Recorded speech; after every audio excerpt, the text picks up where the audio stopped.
Mwagona Wakata Tomasiku Alukiala nono atuganile.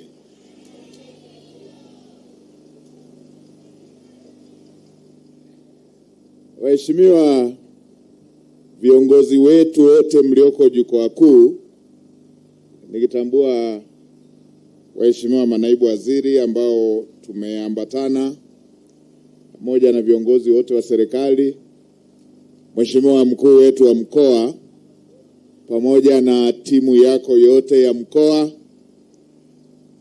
kamati za ulinzi na usalama mkoa pamoja na wilaya, Mheshimiwa mwenyekiti wa chama pamoja na viongozi wote wa CCM, viongozi wetu wa dini, waheshimiwa madiwani na wananchi wote kwa ujumla. Kazi na utu.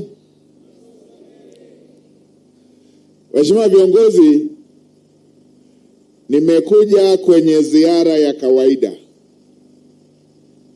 Nimepita katika baadhi ya maeneo ili kuweza kujionea shughuli za maendeleo, lakini kwa wakati ule ule kushughulikia maeneo ambayo yana changamoto. Katika kupita kwangu nimepita katika baadhi ya maeneo, na huu ndio mkutano wetu wa mwisho kwa upande wa mkoa wa Songwe. Na kabla sijaanza maelekezo, nianze kwanza kwa kuwaletea salamu za viongozi wetu wakuu. Pokeeni salamu kutoka kwa Mheshimiwa Rais wa Jamhuri ya Muungano wa Tanzania, Daktari Samia Suluhu Hassan. Anawasalimia sana. Nilimuaga na kuja Songwe, akaniambia wasalimie watu wa Songwe, wapatie salamu za upendo na pongezi. Pongezi kwa kazi kubwa mnayofanya ya ujenzi wa taifa letu, lakini na pongezi kwa kumuunga mkono wakati wa uchaguzi mkuu. Hongereni sana. Lakini pia pokeeni salamu kutoka kwa Mheshimiwa Makamu wa Rais, Mheshimiwa Balozi Daktari Emmanuel Nchimbi. Anawasalimia na yeye yuko katika majukumu mengine ya kumsaidia Mheshimiwa Rais. Mheshimiwa Rais alinituma niwahakikishie kwamba yale mambo yote aliyoyasema wakati alipopita mkoa wa Songwe, na hapa mmeyasikia kutoka kwa waheshimiwa wabunge wakielezea kwa vipaumbele vya maeneo husika, na hata tungemkaribisha diwani moja moja nao wangesema hivyo hivyo. Waheshimiwa wabunge makini wamewaelezea yale mambo ambayo ni ya kipaumbele katika maeneo haya, na wao wakiwa wawakilishi wa maeneo haya.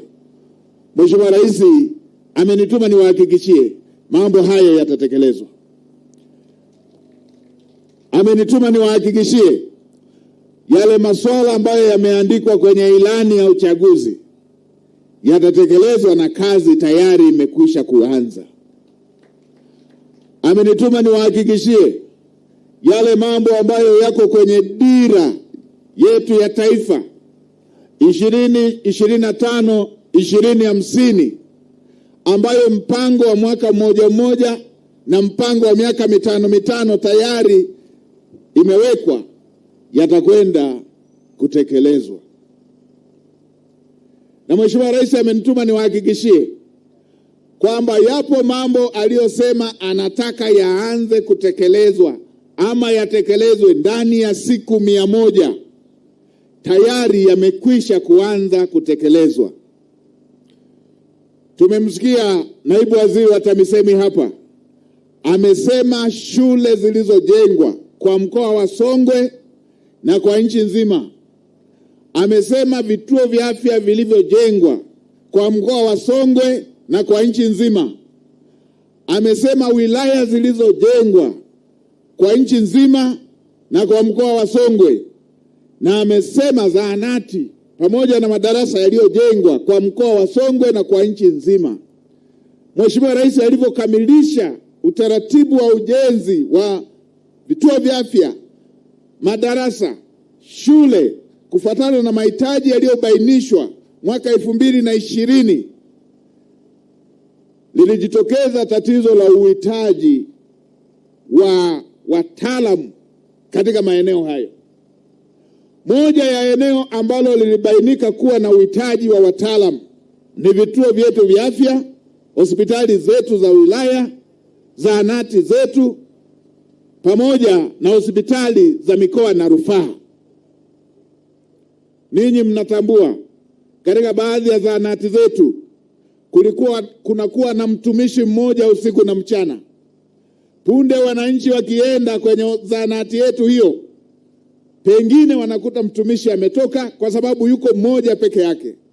Mheshimiwa Rais akaelekeza, akaahidi kwamba ndani ya siku 100 wataajiriwa watumishi wa afya 5,000.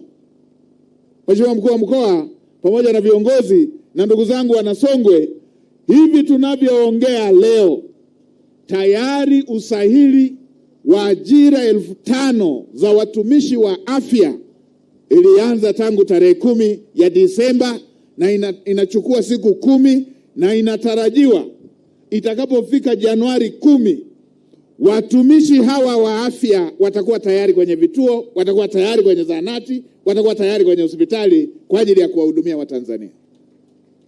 Rais wetu akisema ni muungwana anatenda. Ndani ya siku 100 watumishi 5,000 watakuwepo kwenye vituo vyetu vya afya. Hili linaenda sambamba na vitendea kazi kwenye maeneo hayo ya vituo hivyo vya afya, ya hospitali hizo za wilaya na zahanati hizo katika vijiji vyetu. Lakini pia tulikuwa na upungufu mkubwa wa shule katika baadhi ya maeneo.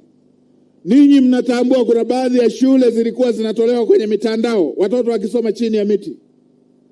Ninyi mnatambua kuna baadhi ya maeneo darasa moja lilikuwa linagawanywa mbao mara 2, ubao mwingine kidato kingine, ubao mwingine kidato kingine kwenye chumba kimoja.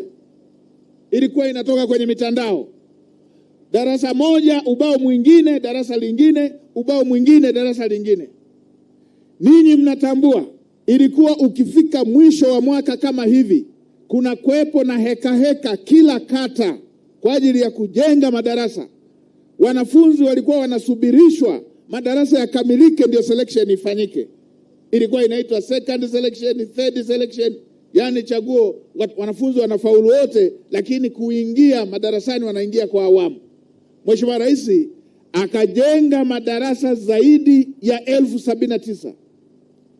Shule za sekondari zaidi ya 1,300. Shule za msingi zaidi ya 2,700.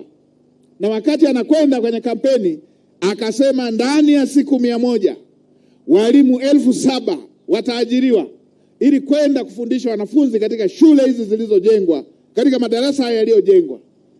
Leo ninavyoongea, usahili wa kupata walimu 7,000 ulianza tangu tarehe 10 na unatarajiwa by Januari 10 walimu hawa watakuwa mashuleni kwa ajili ya kufundisha watoto wa Tanzania. Na kwenye walimu hawa mkazo umeelekezwa kwenye walimu wa science, masomo yale ya science ambayo katika shule nyingi tulikuwa tunapata shida, sambamba na walimu wengine ambao walihitajika katika baadhi ya maeneo. Lakini sio hilo tu. Kazi hii inapofanyika zinaendelea na kazi zingine. Mimi nitoe rai kwa secretariat na wale wanaohusika na usaili. Mheshimiwa Rais alielekeza usaili huu ufanyike kila mkoa, tofauti na miaka mingine ambako ilikuwa inafanyikia Dar es Salaam. Kila mkoa usaili umefanyika.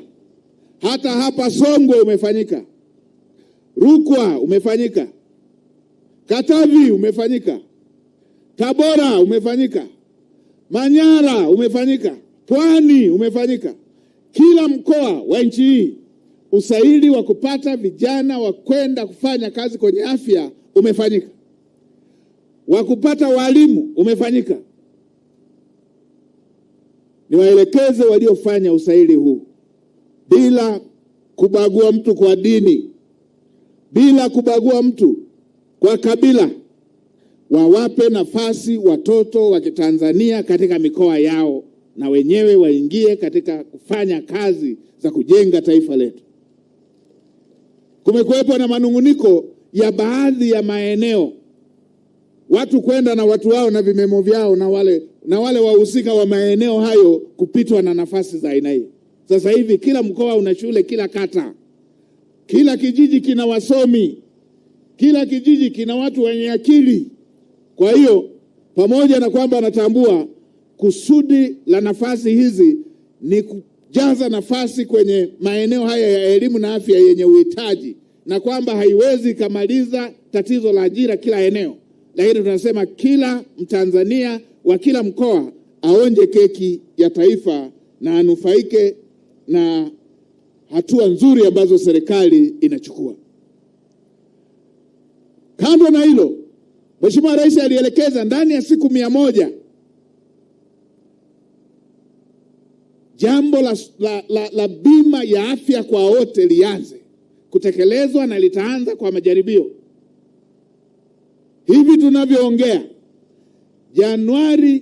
mwezi Januari 2026, ndani ya siku 100